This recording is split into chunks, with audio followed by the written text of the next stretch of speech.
Coba bayangkan sejenak. Anda berada di sebuah tanah di mana langit seolah-olah mengunci rapat semua pintunya.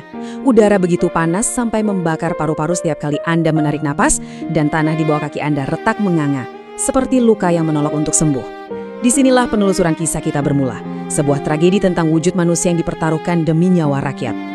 Bencana yang mereka hadapi ini sama sekali bukan kemarau biasa. Ini adalah 7 tahun kutukan yang pelan-pelan membakar habis kewarasan manusia. Di tahun pertama saja, sungai-sungai sudah kehilangan suaranya, menyusut jadi sekadar debu dan batu. Masuk ke tahun keempat, penderitaan makin tak tertahankan.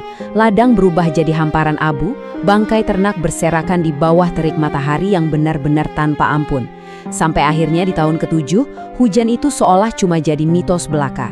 Saking putus asanya, rakyat terpaksa mengais dan meminum sisa-sisa lumpur kotor cuma demi membasahi tenggorokan mereka yang kering kerontang.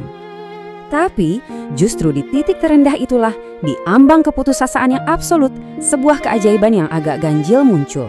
Dari sisa-sisa doa sang raja, di dekat sebuah mata air yang napasnya nyaris putus, lahirlah seorang bayi perempuan.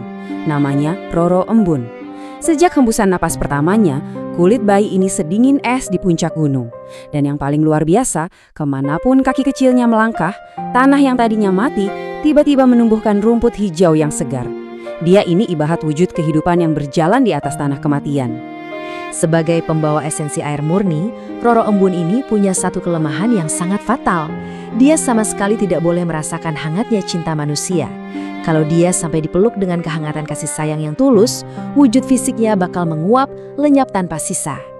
Seiring waktu berjalan, penderitaan rakyat tak kunjung reda, dan rasa putus asa itu merambat menjadi kegilaan massal.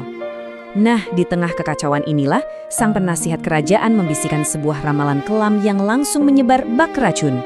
Katanya, hanya air mata dari jantung yang dingin yang bisa memanggil kembali awan hujan. Sebuah kalimat mematikan kan? Karena semua orang langsung tahu kalau ini menunjuk pada satu-satunya jantung terdingin di seluruh negeri, sang putri. Kerajaan pada saat itu benar-benar menuntut sebuah tumbal. Bisa Anda bayangkan dilema yang menghancurkan kewarasan sang raja? Di luar tembok istananya, jeritan rakyat yang sekarat terus bergema siang dan malam. Tapi di dalam, ramalan itu menuntut nyawa putri sematawayangnya. Akal sehatnya perlahan runtuh, digantikan oleh insting murni seorang ayah yang cuma ingin melindungi anaknya. Sang raja akhirnya membuat keputusan. Dia lebih memilih untuk menyembunyikan Roro Embun di ruang bawah tanah yang paling gelap dan dingin. Dia ingin menguncinya di sana, agar sang putri tetap hidup, bahkan jika itu berarti seluruh kerajaannya harus musnah menjadi kuburan massal. Tapi, Roro Embun bukanlah properti yang bisa disembunyikan begitu saja. Dia melihat anak-anak meregang nyawa. Dia juga melihat ayahnya perlahan kehilangan akal. Di momen itulah, dia menghancurkan semua keegoisan itu dengan satu pertanyaan yang sangat menusuk. Ia bertanya, "Ayah, apa gunanya aku menjadi putri di atas tanah yang menjadi kuburan bagi rakyatku sendiri?" Coba resapi itu. Ini adalah sebuah deklarasi kedewasaan yang mutlak. Baginya, gelar kerajaan dan bahkan nyawanya sendiri sama sekali tidak berarti kalau dia harus berdiri di atas penderitaan bangsanya. Dan inilah momen yang benar-benar menggetarkan dari kisah ini. Momen menjemput matahari. Roro Embun akhirnya membuat keputusannya, bukan karena dia dipaksa ya, melainkan murni dari kesadarannya sebagai seorang pemimpin sejati. Dia menolak keras untuk bersembunyi. Daripada melarikan diri, dia memilih untuk berjalan keluar istana, menantang langsung sang matahari yang paling kejam. Dia bertekad untuk memicu hujan tersebut, tidak peduli apapun harganya. Perjalanannya mendaki Bukit Jati sungguh sebuah siksaan yang absolut. Dia mendaki tepat di tengah hari bolong saat matahari sedang ganas-ganasnya. Setiap kali kakinya menyentuh tanah yang terbakar, jejak air yang ditinggalkannya langsung mendesis dan menguap ke udara. Semakin tinggi dia mendaki, rasa panas itu mulai membakar wujudnya, terkikis inci demi inci. Bayangkan rasa sakit fisiknya yang luar biasa, tapi tahu apa yang lebih menyiksa? Ketakutan di dalam batinnya. Ketakutan bahwa setelah wujudnya menguap habis, dunia akan melupakannya untuk selamanya. Hingga akhirnya di puncak bukit, di bawah sengatan terik yang tidak terbayangkan, Roro Embun menutup matanya. Dia merentangkan kedua tangannya lebar-lebar, memeluk hawa panas yang perlahan membunuhnya. Dia membiarkan radiasi matahari itu menembus wujud manusianya. Tubuhnya yang dingin itu memancarkan cahaya putih yang sangat menyilaukan, semakin terang, dan akhirnya pecah. Wujudnya hancur menjadi miliaran butir air yang melesat tinggi, menyatukan inti jiwanya dengan atmosfer yang kering kerontang.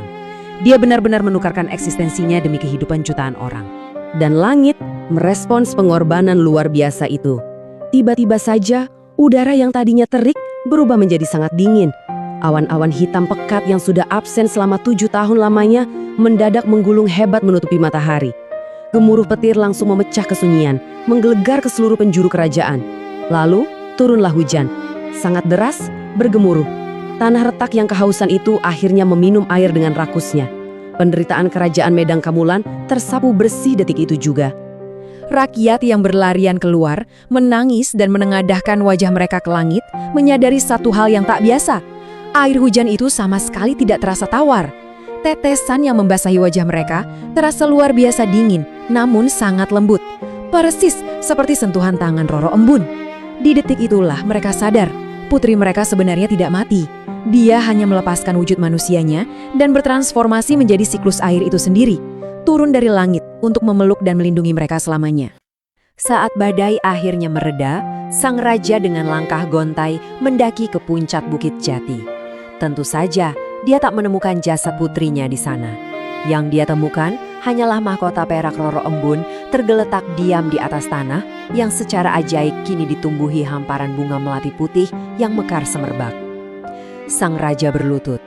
Jauh di lubuk hatinya dia tahu, putrinya tidak benar-benar pergi. Setiap pagi, sebelum matahari sempat meninggi, Roro Embun akan selalu kembali menyapa mereka dalam wujud embun pagi yang jernih, menjaga agar tanahnya tidak akan pernah kehausan lagi. Kisah tragis Roro Embun ini meninggalkan kita dengan sebuah makna yang sangat tajam tentang pengorbanan. Lewat cerita ini kita seolah ditampar oleh kenyataan bahwa kepemimpinan sejati dan nilai kemanusiaan yang paling murni itu sama sekali tidak diukur dari seberapa lama seseorang mampu mempertahankan kekuasaannya, melainkan dari seberapa banyak hal yang rela ia lepaskan. Roro Embun memberikan segalanya. Ia dengan sadar memilih ketiadaan wujud semata-mata agar rakyatnya memiliki kesempatan untuk terus ada dan terus bernafas.